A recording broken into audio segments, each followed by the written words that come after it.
आमचे जे आंदोलक बसलेले आहेत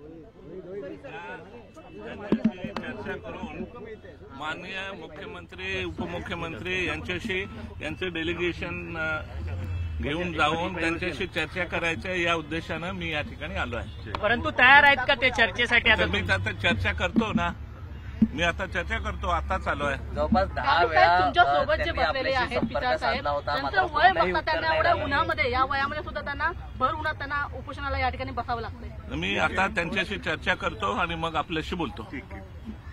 आपण पाहिलं की विजयकुमार गावित जे सरकारकडनं संपूर्ण आलेले आहेत, सरकारचे आदिवासी विकास मंत्री आहेत। हॅलो हे चर्चा करू द्या रे त्यांना। या ठिकाणी धरणे आंदोलनाला बसणाऱ्या सरकार करत आहेत, त्यांच्यामधलं काही शिष्टमंडळ जे आहे तर आपण पाहतोय आदिवासी समाजातील आमदारांची सरकार समजूत काढणार आहे आणि सध्या प्रयत्न तो सुरू आहे। धनगर आरक्षणाविरोधात झिरवळ यांचं आंदोलन सुरू आहे आणि आजपासून त्यांनी हे आंदोलन सुरू केलेलं आहे। दरम्यान सरकारचं शिष्टमंडळ हे झिरवळ यांच्या भेटीसाठी पोहोचलेलं आहे। आदिवासी मंत्री गावित हे झिरवळ यांच्या भेटीसाठी पोहोचलेले आहेत आणि तीच दृश्य आपण पाहतोय आणि या संदर्भात अधिक माहिती देत आहेत आमच्या प्रतिनिधी प्रणाली कापसे आपल्यासोबत जोडल्या गेलेले आहेत। प्रणाली, आता थोड्या वेळापूर्वी आपण बघितलं की उपाध्यक्ष महाराष्ट्र विधानसभा नरहरी झिरवळ यांनी गांधी पुतळ्याच्या खाली आंदोलन करायला सुरुवात केलेली होती। बेमुदत आंदोलन असणार आहे त्यांचं। आदिवासी समाजाच्या हितसंरक्षणासाठी आपण हे आंदोलन करत असल्याचं त्यांचं म्हणणं आहे। 350 विद्यार्थी असे आहेत ज्यांना शासनानं नियुक्ती दिली आणि त्यानंतर कोर्टाचं कारण देत त्यांची नियुक्ती रद्द केली। त्या 350 विद्यार्थ्यांना नियुक्ती देण्यात यावी। त्याचबरोबर धनगर समाजाचा आदिवासी समाजामध्ये अंतर्भूत करू नये अशी त्यांची मागणी आहे। गेल्या काही दिवसांमध्ये धनगर समाजाला आदिवासींमधून आरक्षण देण्यासाठी सरकार सकारात्मक असल्याच्या चर्चा सुरू आहे। त्याचबरोबर सरकार लवकरच एक GR काढणार असल्याच्या सुद्धा चर्चा सुरू आहे। त्या चर्चांच्या पार्श्वभूमीवर या ठिकाणी आपण बघितलं तर नरहरी झिरवळ यांनी हे आंदोलन सुरू केलेलं आहे। अनेक महत्त्वाचे आमदार सुद्धा त्यांच्या बरोबर आहे। देवेंद्र भुसाराजी असतील, त्याचबरोबर नितीन पाटील जी असतील, आमशा पाडवी असतील, हे सगळे आमदार सुद्धा त्यांच्याबरोबर या ठिकाणी बसलेले आपल्याला बघायला मिळत आहेत। आंदोलनासाठी सगळ्यांचं एकच मत आहे की धनगर समाजाचा अंतर्भाव जो आहे तो आदिवासी समाजामध्ये केला जाऊ नये आणि त्याचबरोबर हे जे 350 विद्यार्थी ज्यांना नियुक्ती देण्यात आलेली होती आणि त्यानंतर कोर्टाचं कारण देत त्यांची नियुक्ती रद्द करण्यात आली, त्यांना ताबडतोब नियुक्ती देण्यात यावी ही त्यांची मागणी आहे।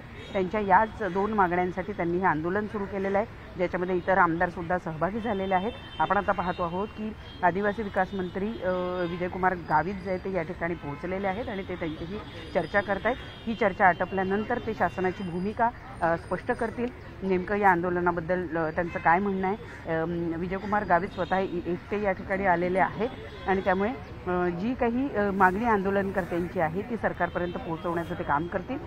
परंतु आत्ता आपण पाहतोय की या क्षणी ते चर्चा करत आहेत। ज्या काही मागण्या आहेत, जे काही मुद्दे आहेत नरहरी झिरवळ आणि इतर आमदारांचे, ते मुद्दे ते ऐकून घेऊन नंतर शासन दरबारी ते पोहोचवण्याचं काम करतील। शासनानं त्यावर काय त्यांचं म्हणणं आहे हे स्पष्ट करावं अशी मागणी ही निश्चितच आता यापुढे नेमकं काय होतं हे पाहणं महत्त्वाचं ठरणार आहे। प्रणाली, अपडेट घेत राहू। तुर्तास धन्यवाद। या सविस्तर माहितीसाठी पुढची बातमी पाहूयात।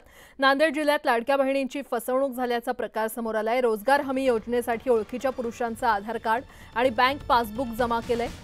गावातील सय्यद अलीम या युवकाच्या खात्यावर पैसे जमा झालेत। त्यानं CSC केंद्र चालकाला पैसे दिले, पण अलीम यानं बँकेत चौकशी केल्यानंतर लाडकी बहीण योजनेचे पैसे असल्याचं कळलं आणि CSC केंद्र चालकानं घोटाळा केल्याचं हे उघड झालंय। हा प्रकार उघड झाल्यानंतर CSC केंद्र चालक सचिन थोरात फरार झालाय।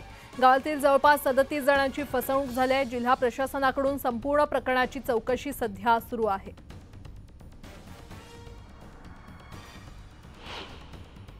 ते माझ्यापाशी आले आणि पैसे उचलून घेतले। नंतर मी बँकेत जाऊन इन्क्वायरी केली तर मॅनेजर साहेबांना म्हणले की लाडक्या बहिणीचे पैसे आता। नंतर आम्ही फोन लावून विचारलं तर ते म्हणतात की मी सांभाळून घेतो, तुम्ही काय हे करू नका, चर्चा वगैरे करू नका असं म्हणू लागले। काय केलं नाही सर, ज्या मुलीची डिटेल आहे त्या आधार कार्डच्या जागी माझा आधार नंबर टाकला आणि ज्या मुलीचा अकाउंट नंबर आहे त्या अकाउंट नंबरच्या जागी माझा अकाउंट नंबर टाकला त्यांनी। मी लगेच आता माननीय तहसीलदार साहेब, माननीय कलेक्टर साहेब यांना एक लेखी निवेदन देऊन किंवा तोंडी सांगून या संबंधित घटनेची सविस्तर सखोल चौकशी करा आणि जे काही पीडित लाभार्थी आहेत, समजा पीडितच म्हणावं लागेल ना आता त्याला, त्या लाभार्थ्यावर कुठलाही समजा काही कारवाई न करता त्यांच्यामार्फत या घटनेची सखोल चौकशी लावून योग्य ती कारवाई करण्यात यावी. माझे डॉक्युमेंट सर त्यानं आधार कार्ड, बँक पासबुक घेतले आणि लाडकी बहीण योजनेचा फॉर्म भरला सर. आणि 25 तारखेला माझ्या अकाउंटला 4,500 रुपये जमा झाले सर. मी त्याला विचारलं तर ते मला हे विहिरीचे आहेत, माझेच पैसे आहेत, मी भरलेला फॉर्म आहे असं म्हणले. खासदार संजय राऊतांनी पुन्हा एकदा सरकारवर टीका केली आहे. मुख्यमंत्री माझी लाडकी बहीण योजनेच्या मुद्द्यावरून संजय राऊतांनी टीकास्त्र सोडले. लाडकी बहीण योजना ही मतांसाठी केलेली योजना आहे. निवडणुकीत मतं मिळवण्यासाठी ही योजना असल्याचा हल्लाबोल राऊतांनी केलाय. सरकारच्या तिजोरीत पैसा नसताना ही योजना आणली, मात्र केंद्राची काहीतरी जबाबदारी आहे की नाही असा सवालही त्यांनी उपस्थित केला. दरम्यान इतर योजनांचे पैसे या योजनेत वळवण्यात आल्याचा आरोपही राऊतांनी केलाय. लाडकी बहीण योजना ही उद्याच्या निवडणुकीमध्ये मिंदे गटाला मतं मिळवण्याची योजना आहे, मतं विकत घेण्याची योजना आहे. ही लाडक्या बहिणींवरती फार प्रेम उफाळून आलंय म्हणून नाही, आणि त्यासाठी या राज्याच्या तिजोरीत पैसे नसताना इतर सर्व प्रमुख योजनांचे पैसे, प्रकल्पांचे पैसे, योजनांचे पैसे या फक्त एका लाडक्या बहीण योजनेकडे वळवलेले. केंद्रीय मंत्री नितीन गडकरींनी विदर्भातील गुंतवणुकीच्या मुद्द्यावरून बोलताना खंत व्यक्त केली आहे. गुंतवणूकदारांनी शासनाच्या भरवशावर राहू नका, कारण सध्या अनुदानाचे पैसे मिळतील का याची शाश्वती नाही, कारण लाडकी बहीण योजनेवर पैसा द्यावा लागतोय असं वक्तव्य गडकरींनी केलंय. दरम्यान विदर्भात सध्या मोठी गुंतवणूक आणण्यासाठी प्रयत्न सुरू आहेत, मात्र या ठिकाणी हजारो कोटींची गुंतवणूक करण्यास कुणीही तयार नसल्याचंही ते म्हटलंय. तसंच विदर्भात मिहानसारखे मोठे प्रकल्प आणले, उद्योजकांनी या ठिकाणी जमिनी देखील खरेदी केल्या, मात्र असं असूनही या ठिकाणी युनिट सुरू न झाल्याची खंत देखील त्यांनी बोलून दाखवली आहे. सब सरकार के भरोसे नहीं होता.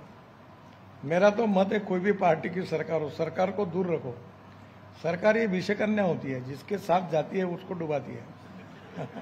ये आप इनके लफड़े में पड़ो मत. जो सब्सिडी लेना है ले लो, पर ये कोई कब मिलेगी, कुछ मिलेगी, कोई भरोसा नहीं होता.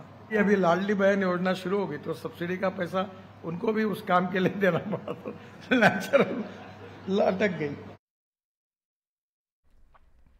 वित्त मंत्रालय जे एवढं मोठं आणि महत्त्वाचं मंत्रालय आहे त्याचा एकही ऑब्जेक्शनला गांभीर्याने घेतलं जात नाही.